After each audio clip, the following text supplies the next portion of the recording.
Hola Vanessa, ¿cómo estás? Un gusto saludarte. Hola Rubén, muchas gracias por la invitación, un gusto. No, al contrario. Contame un poco cómo está el panorama de los almacenes en este momento.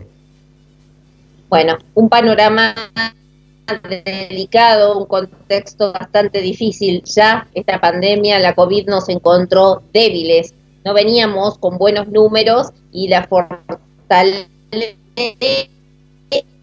comercial respondía para afrontar esta pandemia. Estamos hoy por hoy con inflación en ascenso nuevamente, un incremento en la canasta básica alimentaria en julio del 3,11. Esto impacta, los alimentos se siguen incrementando, las ventas vienen en baja y el poder adquisitivo de las familias viene cayendo. Bueno, este combo para nada alentador en el comercio y sobre todo estamos hablando de un segmento que trabajó, un rubro esencial que trabajó durante todo este periodo de cuarentena, pero bueno, muchas veces los números no dan y también hablamos de cierres comerciales. Bueno, precisamente una de las preguntas que tenía pensado es porque cuando a veces uno ve el camarógrafo que va por la 9 de julio o por alguna otra arteria de Córdoba, ve muchas persianas bajas y nos dicen esto es un cierre definitivo. En el mercado de los almacenes, si bien es cierto que la gente necesita comprar comida todos los días, pero hay muchos que no han aguantado la presión fiscal, el alquiler que no le bajó, o los sueldos que tiene que pagar que ya no le alcanza. ¿Cómo está esa situación en respecto a los cierres definitivos de almacenes? Bueno, en los informes que realizamos mensuales, medimos desde abril, que comenzó la cuarentena, hasta julio incluido, el cierre de 500 unidades comerciales. Mes a mes se fueron sumando cierres y obviamente por el efecto de la pandemia, porque los rubros que más han sido afectados, estamos hablando de comercios en general, librerías, ventas de accesorios, marroquinerías, también aquellos que han vendido alimentos. Es la conjunción de alquileres altos. Lo primero que hace un negocio si quiere subsistir es migrarse. Si quizás está en una avenida, bueno, se va a una calle aledaña para bajar el costo del alquiler. Pero a todo esto muchas veces es insuficiente y el costo del servicio eléctrico es uno de los grandes componentes. Han estado llegando boletas a los comercios como si se estuviese trabajando normalmente, diríamos un costo estimativo, y no el costo real. Entonces, bueno, este combo con menos cantidad de gente circulando, muchas veces también y en un segmento inferior, si se quiere, el rango etario alto de los propietarios, que también para preservar la salud deciden cerrar y en muchos de estos cierres no son esporádicos, sino que ya pasan a ser definitivos. Claro, la gente toma precauciones y además si hay un costo que es variable como la electricidad y se lo están estimando pensando de que está trabajando, eso evidentemente le crea problemas. Hay otro tema que también te quería consultar, Vanessa, porque hay mucha gente que dice, bueno, no, voy a aguantar todo lo que puedo, no voy a cerrar, pero voy a disminuir de alguna manera mis gastos. Y aparentemente la mejor forma de disminuirlo es despidiendo parte del personal. Es decir, si un almacén tiene 6 empleados, de repente se quedó con 3 y 3 los dejó en la calle. Esa situación, ¿cómo se está dando?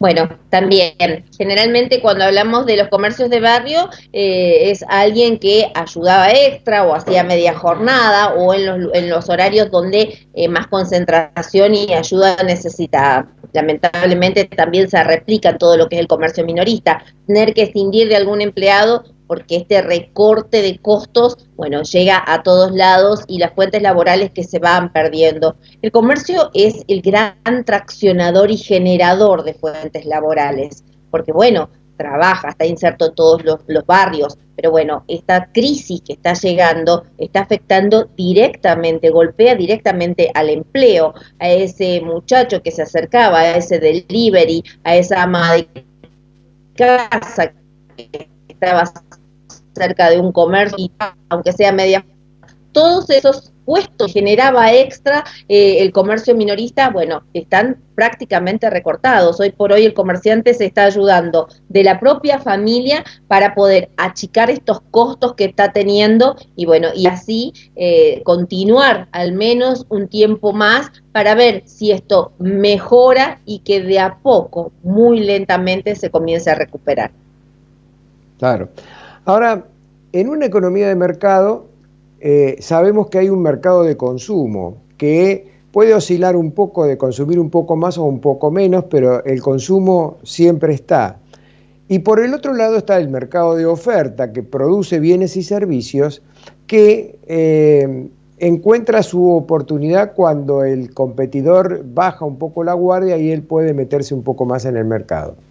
Esta situación que se está dando de que en algunos casos, no digo en todos, ¿no?, pero precipitadamente muchos comercios están cerrando porque se han asustado demasiado, porque no ven las luces que hay para el futuro, y entonces puede ser también oportunidad para otros que están pensando en ver qué es lo que pueden hacer para tener un ingreso, y de repente ese garage un poco grande que lo tenían desocupado, lo llenan con alimentos y con otras cosas y pueden poner ese almacencito de barrio. ¿Lo ves que está ocurriendo, que se da esta oportunidad para los que no tienen en este momento algún tipo de profesión? Bueno, es así. Siempre el comercio es dinámico y vemos que hay cierres y nuevas aperturas. Y lo que está sucediendo también en este último tiempo es la reinvención de aquellas personas o de aquellos comercios que no han podido seguir adelante con rubros, que no pueden seguir trabajando y bueno, se reinventan, ven qué pueden pasar, qué es lo que puede suceder. Hemos observado gimnasios convertidos en verdulerías, hemos observado algunos comercios que migran de estos alquileres caros y los llevan a sus hogares, o de pronto a la familia que está atravesando o una suspensión en el cual cobran un 75% menos del 100% normal, o bueno, han perdido su fuente laboral y empiezan con un kiosco o con una venta de productos de higiene y limpieza suelto, o con las verdulerías, porque bueno, hoy por hoy lo que va a seguir traccionando, al menos en esta crisis que se está atravesando, es el alimento, es los productos de limpieza. Muchos otros emprendedores, que incluso emprendedoras tenemos que se dedican a lo que es el cuidado y la estética, bueno, han tenido que dejar ese oficio que se estaba teniendo para dedicarse a otro rubro. La reinvención hoy por hoy está a la vanguardia porque, bueno, el que más se reconvierta, el que más pueda anexar beneficios, o bueno, totalmente reconvertirse, va a ser el que siga en carrera. Está bien. Ahora, te escuchaba con mucha atención, Vanessa, y mientras vos explicabas muy bien lo que estás diciendo, yo pensaba que por más que se reinventen y se reinventen, hay temas que no se los puede controlar, como es, por ejemplo, la presión fiscal. Argentina, vos sabés muy bien, hoy es el segundo país en presión fiscal del mundo, atrás de la isla de Camoro, que es una isla que no existe, gobernada por un dictador y que ahí se hace cualquier cosa. Ahí, a partir de ahí, Argentina es el país con mayor presión fiscal del mundo, un Estado depredador que no le alcanza nada de todo, interviene en tu negocio imponiéndote precios máximos, precios concertados, bueno, todo eso que ya sabemos, ¿no es cierto? La gente se da cuenta de esa situación, pero no puede hacer nada el consumidor para cambiar nada de eso. ¿En cuánto perjudica hoy la presión fiscal del Estado a los comercios y a los almacenes? Bueno, absolutamente es asfixiante. Hoy por hoy, aún trabajando a media máquina, la presión fiscal es enorme, el control. Estamos totalmente a favor con que se controle y con que se trabaje con comercios totalmente habilitados, pero la presión fiscal es enorme, ya que es en cascada. Tenemos impuestos de base nacional, de base provincial, de base municipal. Los servicios están encarecidos por más que estemos en una etapa de congelamiento de servicios. Pero bueno, verdaderamente, ¿cómo puede seguir desarrollándose y oxigenando el comercio minorista cuando verdaderamente tiene muchas veces las manos y los pies atados. Nombrabas los precios cuidados, precios máximos, precios de referencia, donde el control se situó en el comercio minorista. Estamos totalmente con las puertas abiertas para afrontar cualquier control que se quiera hacer, pero si este control no se lleva a lo que es las industrias o desde el origen, donde directamente salen el precio que tienen que imponer, bueno, nos vemos en desigualdad de circunstancias, desigualdad de competencia. Hoy por hoy no hay ningún beneficio para el comercio minorista, ningún beneficio para el comercio minorista, y esto no hace otra cosa empujar a tomar la decisión de cerrar las persianas. Muchas veces es así. La decisión de boca de los propios propietarios ha sido: dejo de generarme gastos, cierro el local porque nunca me alcanza para terminar de pagar todas las cuentas pendientes, las presiones fiscales que siguen existiendo en la Argentina. Está bien. Antaño, muchas de las personas que conforman la sociedad de consumo en Argentina, cuando había procesos inflacionarios decía, la culpa la tienen los comerciantes que aumentan los precios. Esa situación no solamente era una creencia de ignorancia del pueblo argentino, sino que estaba alimentada también por el gobierno o los distintos gobiernos que eran los auspiciantes de ese tipo de inflación que se daba porque aumentaban los impuestos, emitían más de lo que correspondía, no le alcanzaba el gasto público, bueno, y se daba esta situación. Poco a poco el ciudadano se fue dando cuenta de que no es el gobierno, no es el comerciante, perdón, el que incrementa los precios, y ni siquiera el fabricante, porque le echaban la culpa al fabricante y el fabricante decía, mire, yo cada vez que trato de introducir insumos que necesito para fabricar mi producto, me encuentro con que está cada vez más caro porque el peso se ha devaluado en tanto, ¿no? Entonces la pregunta es, ¿en cuánto hoy la inflación perjudica a los comercios?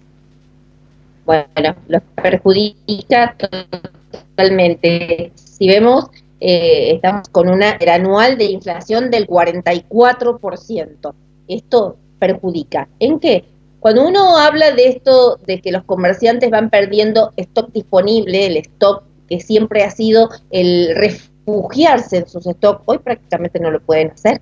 Hoy entre el proceso inflacionario, la suba de los impuestos y servicios, la poca venta, prácticamente no hay espalda que pueda atravesar toda esta situación, este combo malicioso que se está teniendo. Entonces, bueno, principalmente se perjudica el no poder tener el stock disponible, el no poder reponer sus materiales, todas sus herramientas de trabajo.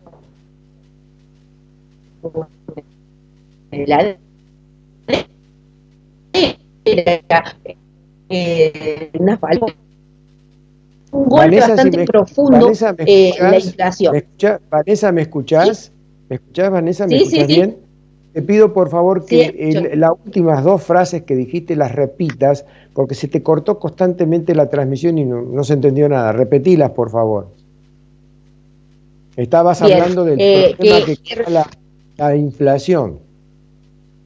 Bueno, la inflación golpea en la falta de stock disponible para el comerciante, porque no es que golpee solamente al consumidor, la imposibilidad de tener herramientas de trabajo, ya que también por la inflación es imposible de acceder a sus materiales de trabajo, y verdaderamente es un combo pernicioso. Inflación del 44% interanual, suba de impuestos y servicios, y sobre todo la baja venta, bueno, no es el mejor panorama hoy por hoy para todo el comercio de la República Argentina. Está bien.